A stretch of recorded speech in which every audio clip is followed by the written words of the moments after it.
10টা কাজের একটাও যদি কেউ করে, এই 10টা কাজের একটাও যদি কেউ করে, তবুও ঈমান ভেঙে যাবে, ঈমান বিধ্বংসীকারী বিষয়। তখন আবার তাকে পুনরায় শাহাদা দিয়ে ইসলামে প্রবেশ করতে হবে, মুমিন হতে হবে, ঈমানদার হতে হবে। জানার দরকার নাই, খুবই গুরুত্বপূর্ণ। তো আমি শুধু আজকে পয়েন্টগুলো বলবো, ইনশাল্লাহ এরপরে কখনো বিস্তারিত কথা হবে ইনশাল্লাহ। তো লিখে নেন, এটাও লিখেও নিতে পারেন, কোনো অসুবিধার কিছু নাই। ঈমান বিধ্বংসী কয়টা বিষয়? আবার বলছি, ঈমান বিধ্বংসী কয়টা বিষয়?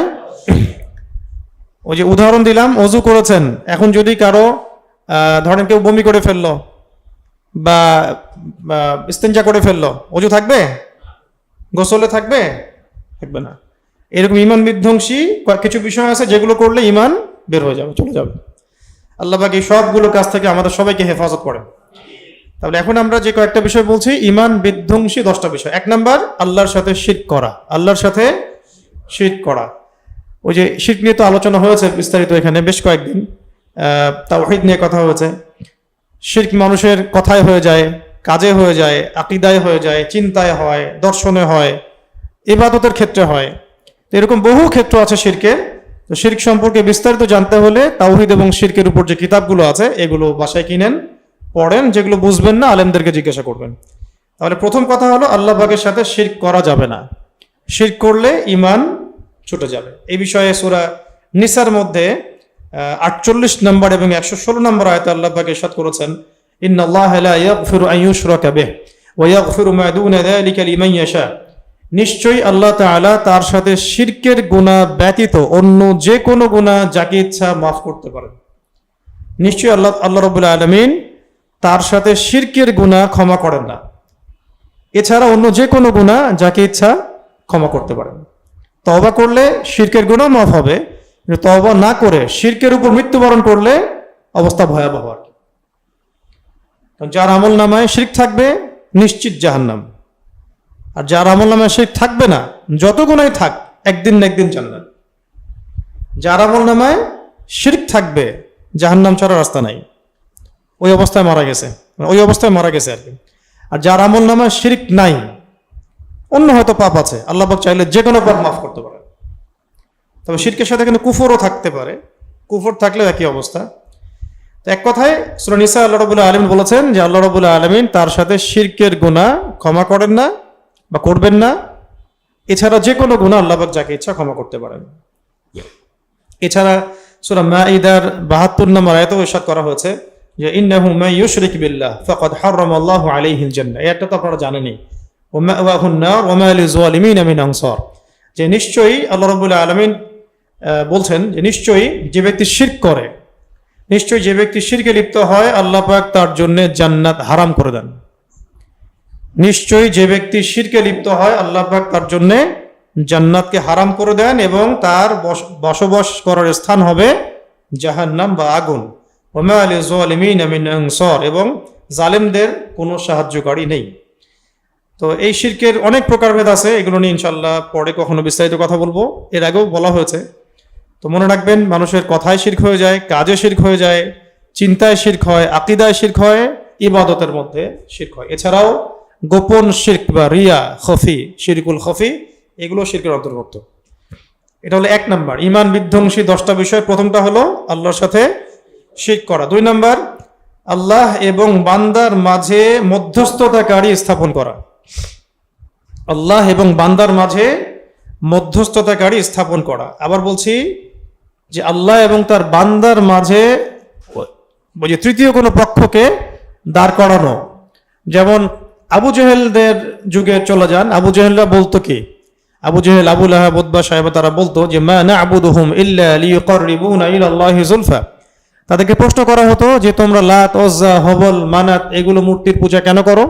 তারা বলতো যে মা না'বুদুহুম ইল্লা লিয়ুকাররিবুনা ইলাল্লাহি যুলফা। আমরা তো শুধু এই জন্যই তাদের ইবাদত করি যে এই মূর্তিগুলো আমাদেরকে আল্লাহর কাছে পৌঁছায় দিবে, মানে এই মূর্তিগুলো আমাদেরকে আল্লাহ পর্যন্ত পৌঁছায় দিবে। এই যে মধ্যস্থতাকারী স্থাপন করা, এখনো বাংলাদেশের প্রেক্ষাপটে বহু কবর পূজারী, মাজার পূজারী এইভাবেই এই আকীদাই পোষণ করে না। একটা তো হলো শহীদরা সুপারিশ করবেন, আল্লাহর ওলিগণ সুপারিশ করবেন, নবীগণ সুপারিশ করবেন, মুহাম্মদ সাল্লাল্লাহু আলাইহি ওয়াসাল্লাম সুপারিশ করবেন, এইটা তো আল্লাহ রাব্বুল আলামিনের দেয়া ইখতিয়ারে করবেন। আর কেউ যদি আকীদা পোষণ করে যে কবরে শায়িত ব্যক্তি আমাকে সন্তান দিতে পারে, আমার ভালো মন্দের মালিক, আমার কথা শুনে আমি দোয়া করলে আমার কথায় জবাব দিবে, তো মুশরিক। এই শিরকি আকীদা আর আবু জাহেলের আকীদার মধ্যে কোনো পার্থক্য নেই। বুঝতে পারছি যে আল্লাহ এবং বান্দার মাঝখানে কোনো মধ্যস্থতাকারী রাখা যাবে না। শুধু আল্লাহ এবং বান্দার মাঝখানে আছে নবী সাল্লাল্লাহু আলাইহি ওয়াসাল্লাম এবং তার আদর্শ। এর মধ্য দিয়ে আল্লাহকে পাইতে হবে। সাহাবায়ে কেরামের আদর্শ, তাদের মধ্য দিয়ে আল্লাহকে পেতে হবে। এই হলো বিষয়। এবং আমাদের আকাবির আসলাফদের মানহাজ, এগুলো আমরা ফলো করব। 3 নম্বর হচ্ছে যারা মুশরিক বা কাফেরদেরকে কাফের মনে করে না, যারা মুশরিক বা কাফেরদেরকে কাফের মনে করে না বা তাদের কুফরিতে সন্দেহ পোষণ করে, তারাও ঈমান থেকে বের হয়ে যাবে। ধরেন কোন একজন ব্যক্তি, মুসলমান নামধারী একজন ব্যক্তি যদি মনে করে যে কাদিয়ানীরা আসলে কাফের না, নাউযুবিল্লাহ, এরকম যদি মনে করে তাহলে সেও কাফের, সে ঈমান থেকে চলে গেছে। কেউ যদি এক কথায় কাফিরকে কাফির মনে না করে, মুশরিককে মুশরিক মনে না করে এবং এতে কোনো সন্দেহ পোষণ করে, তাহলে সেও কাফের হয়ে যাবে। 3 নম্বর বিষয়। 4 নম্বরে আসেন। কি এখন কঠিন লাগতেছে না ইসলাম? হ্যাঁ, এইভাবেই কঠোরভাবে ইসলাম পালন করতে হবে, এর নামই হচ্ছে ইসলাম। ঠিক আছে? 4 নাম্বার, আসলে কঠিন তো না, আমাদের সমাজে এটাকে এইভাবেই নর্মালাইজ করা হয়েছে আর কি। এই কারণে আমাদের কাছে মনে হয় যে আমরা কি একটু বেশি কঠোর কথা বলতেছি কিনা। আসলে এটাই হচ্ছে ইসলাম। ইন্না দীন ইনদাল্লাহিল ইসলাম, এটাই ইসলাম। ইসলাম এমন না যে মানে আবর্জনার সাথে মিশে সেও একটা অস্তিত্ব রাখে, এমন কিছু না। ইসলাম সবসময় আলো থেকে অন্ধকার আলাদা করে ফেলে, বা মানে অন্ধকার থেকে আলো আলাদা করে ফেলে, নাপাকি থেকে পাক আলাদা করে ফেলে। জগা খিচুড়ির কোনো জায়গা নাই ইসলামের মধ্যে। 4 নাম্বার হলো, এটা আরো কঠিন। এবার তো বলবেন যে বাংলাদেশে মুমিন আছে কয়জন? 4 নাম্বার হচ্ছে যারা বিশ্বাস করে যে অন্যের হেদায়াত বা অন্যের দেখানো পথ নবী সাল্লাল্লাহু আলাইহি ওয়াসাল্লামের পথের চাইতেও উত্তম, এবং যারা মনে করে যে আল্লাহ এবং তার রাসূলের বিচার বা হুকুম, আল্লাহ এবং তার রাসূলের বিচার বা হুকুম অপেক্ষা তাদের বিচার বা হুকুম উত্তম, তাহলে তারা কাফের হয়ে যাবে, ঈমান থেকে বের হয়ে যাবে। কি এরকম লোক নাই? যারা মনে করে যে আল্লাহ এবং তার রাসূলের যে হেদায়েত, এর চাইতে তাদের দেখানো পথ উত্তম, এরকম মানুষ নাই? সাংস্কৃতিক অঙ্গনে যান, শিক্ষা অঙ্গনে যান, রাজনীতির মধ্যে যান, অর্থনীতির মধ্যে যান, হ্যাঁ, আরো যে ফিলোসফিক্যাল থটস যেগুলো বাংলাদেশে আছে ওগুলোর মধ্যে যান, দেখেন তাদের আকীদা, দর্শন, কথাবার্তার ধরনগুলো দেখেন।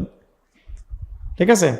কিন্তু আমি একটা বিষয় আশ্চর্য হই যে এত স্পষ্ট কুফরি করার পরও তাদেরকে কাফের বলতে মিম্বরগুলো থেকে খুব ভয় আসে কেন জানি। মিম্বরের যারা আমানত রক্ষা করেন তারা কেন জানি বলতে চান না যে আসলে এটা কুফরি, বা দিন শেষে তাদের সাথেই ধন্না দেন, তাদের সাথেই লিয়াজু করেন, আতাত করেন।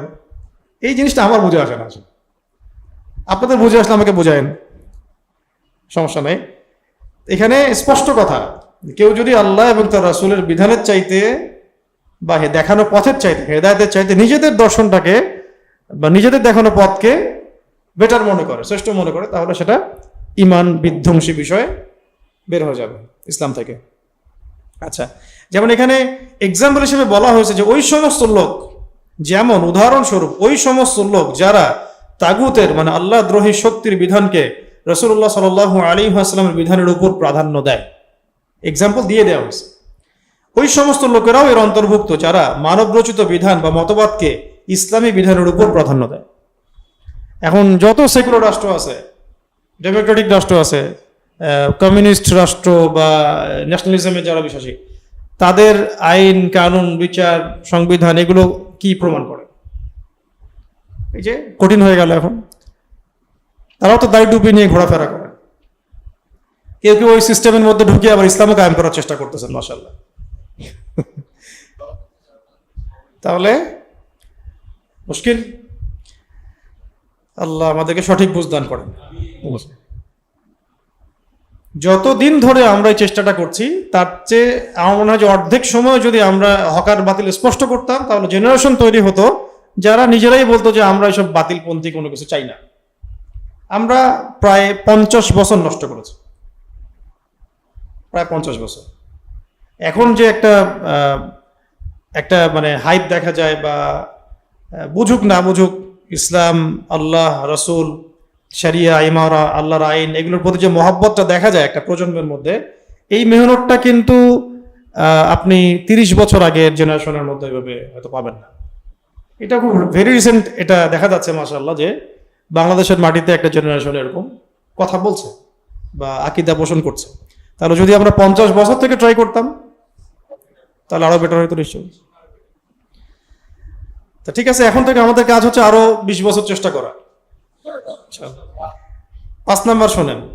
5 নাম্বার হচ্ছে, যে ব্যক্তি, এবার তো মুশকিল, আরো কঠিন, যে ব্যক্তি রাসূলুল্লাহ সাল্লাল্লাহু আলাইহি ওয়াসাল্লাম যা নিয়ে এসেছেন, যে ব্যক্তি রাসূল সাল্লাল্লাহু আলাইহি ওয়াসাল্লাম যা নিয়ে এসেছেন, মানে দ্বীন ইসলাম, কোরআন, সুন্নাহ, এই তো যা নিয়ে এসেছেন, সে অনুযায়ী আমল করে, সে অনুযায়ী আমলও করে, কিন্তু এই দ্বীনের কোনো বিষয়ের উপরে ক্রোধ রাখে বা বিদ্বেষ রাখে বা অবজ্ঞা পোষণ করে, সেও কাফের।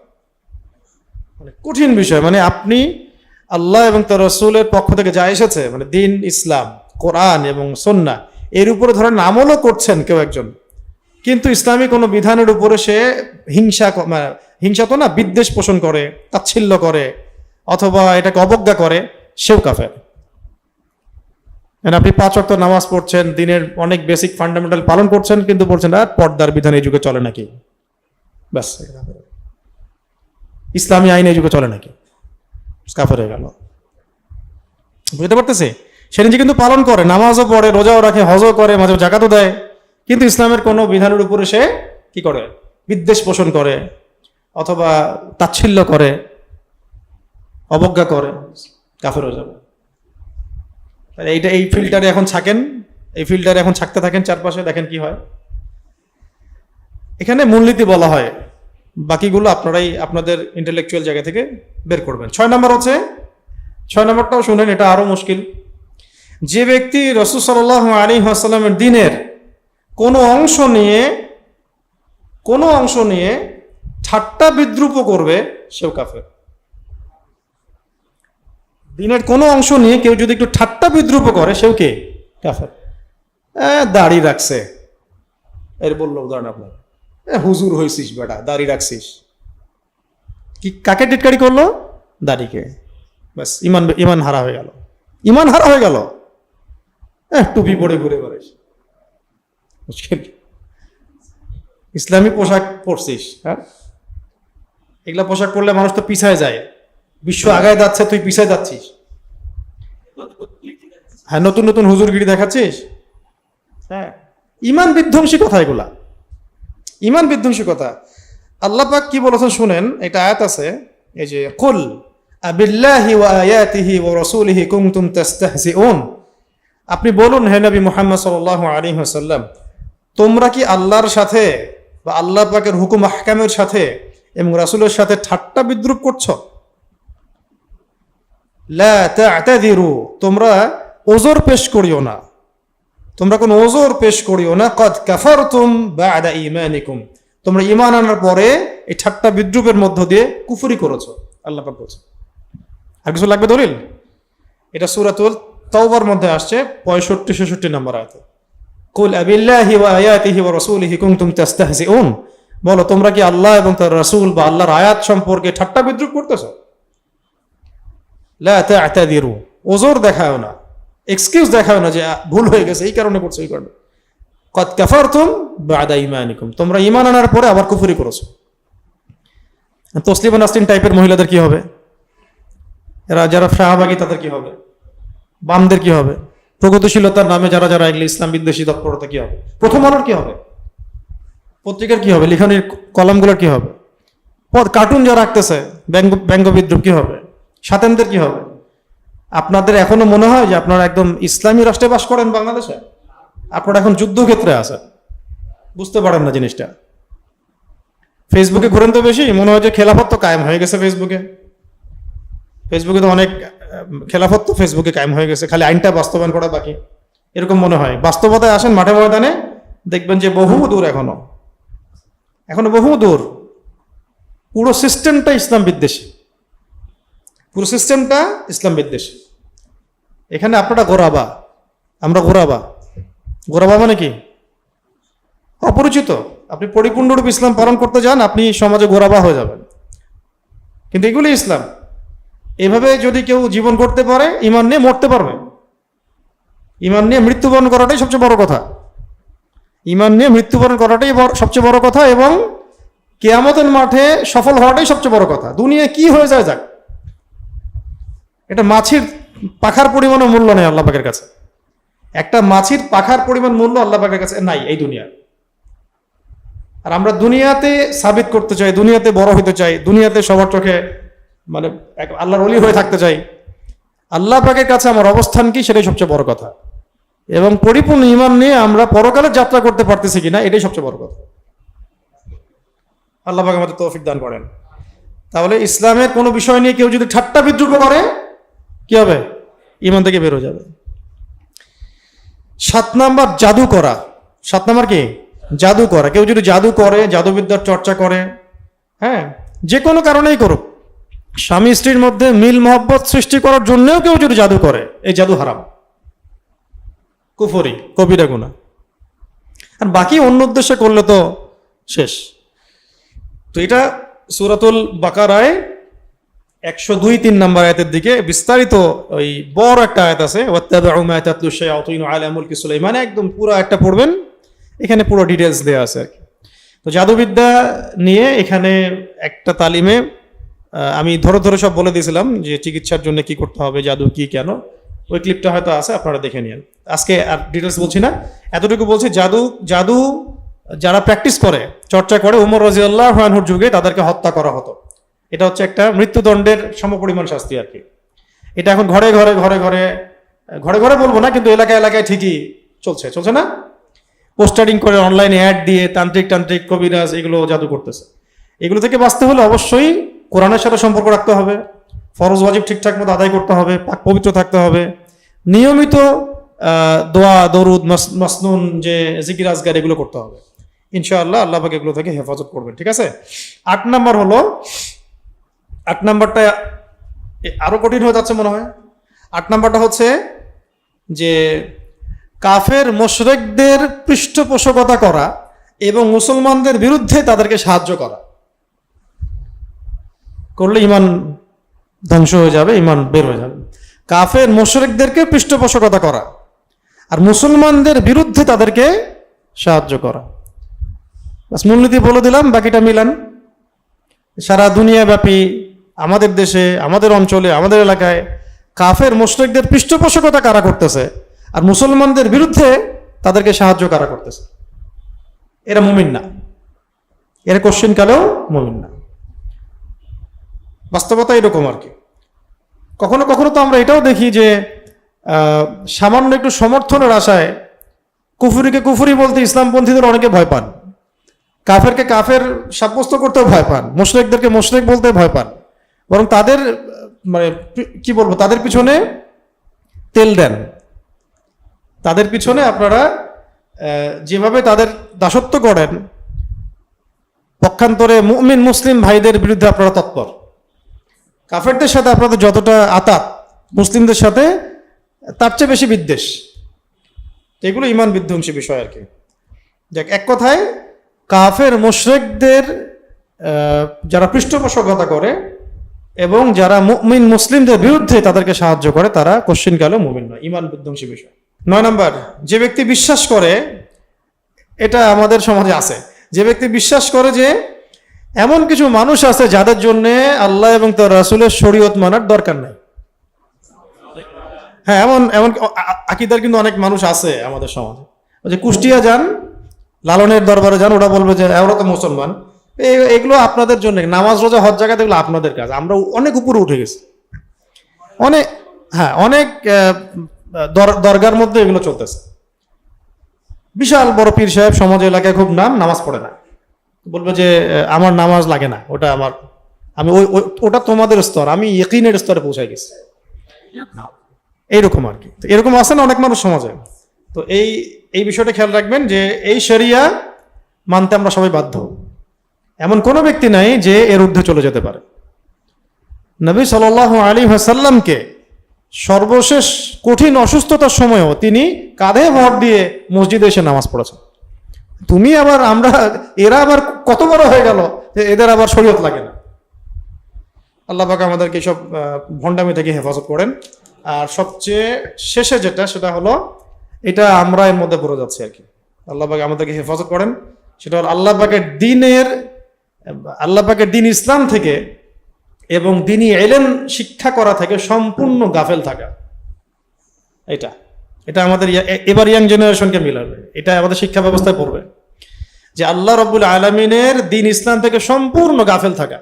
কোনো ফিকিরই নাই দিন নিয়ে, কোনো চিন্তাই নাই, না নামাজ, না তিলাওয়াত, না জিকির, না দিন শেখার কোনো ফিকির, না ওস্তাদদের কাছে যাওয়ার চেষ্টা, মানে কিছুই নাই। দিন নিয়ে কোনো মাথা ব্যথা নাই, দিনের সাথে কোনো কানেকশন নাই। এটা তো কুফরি, ইমান থেকে বের হয়ে গেছে, ইমান নাই। এখানে এটাও অ্যাড করা হয়েছে ইসলামী শিক্ষা গ্রহণ করা থেকে বিরত থাকা এবং সেই অনুযায়ী আমল না করা।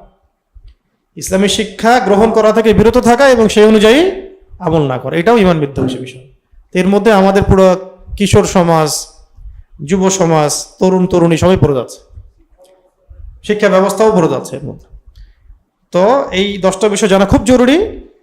তো এই 10টা বিষয়ে যদি কারোর মধ্যে থাকে বা 10টার একটাও থাকে, তাহলে অবশ্যই খাস বা খালেস তওবা করে বের হয়ে আসতে হবে এবং এই 10টা বিষয় থেকে মুক্ত একটা জীবন গড়তে হবে। এটাই হচ্ছে আমাদের এই দুনিয়ার জীবনের চ্যালেঞ্জ। তো আজকে আমরা খুব অল্প সময়ের মধ্যে কি জানলাম? ইমান বিধ্বংসী কয়টা বিষয়? 10টা বিষয় জানলাম। তাহলে আরেকবার শেষবারের মতো রিপিট করে দিই। 1 নাম্বার হচ্ছে আল্লাহ পাকের সাথে শিরক করা, তাহলে ইমান ধ্বংস হয়ে যাবে আল্লাহ পাকের সাথে শিরক করলে। 2 নাম্বার হচ্ছে আল্লাহ এবং বান্দার মাঝখানে মধ্যস্থতাকারী স্থাপন করা। 3 নাম্বার, যারা মুশরিক বা কাফেরদেরকে কাফের মুশরিক মনে করে না, তাদের কুফরিতে সন্দেহ পোষণ করে। 4 নাম্বার, যারা বিশ্বাস করে যে অন্যের হেদায়েত বা অন্যের দেখানো পথ নবী সাল্লাল্লাহু আলাইহি ওয়াসাল্লামের দেখানো পথের চেয়ে উত্তম, অথবা যারা বিশ্বাস করে আল্লাহ এবং তার রাসূলের বিচার ফয়সালা বিধান অপেক্ষা তাদের বিচার ফয়সালা বিধান উত্তম।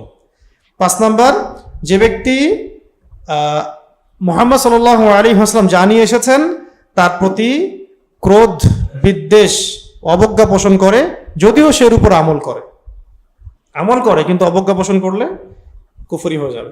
6 নাম্বার, যে ব্যক্তি রাসূল সাল্লাল্লাহু আলাইহি ওয়াসাল্লামের দ্বীনের কোনো অংশ নিয়ে ঠাট্টা বিদ্রূপ হাসি তামাশা করে। 7 নাম্বার, জাদু করলে সে মুমিন থাকছে না। 8 নাম্বার, মুশরিকদেরকে পৃষ্ঠপোষকতা করা বা কাফেরদেরকে পৃষ্ঠপোষকতা করা আর মুসলমানদের বিরুদ্ধে তাদেরকে সহায়তা করা। আর 9 নাম্বার হচ্ছে যে ব্যক্তি বিশ্বাস করে এমনও কিছু মানুষ আছে যাদের উপরে ইসলামী শরিয়া বাধ্যতামূলক না, ঠিক আছে, ইসলামী বিধিবিধানগুলো তাদের জন্য না, তারা এগুলোর ঊর্ধ্বে চলে গেছে, এমনটা যারা মনে করে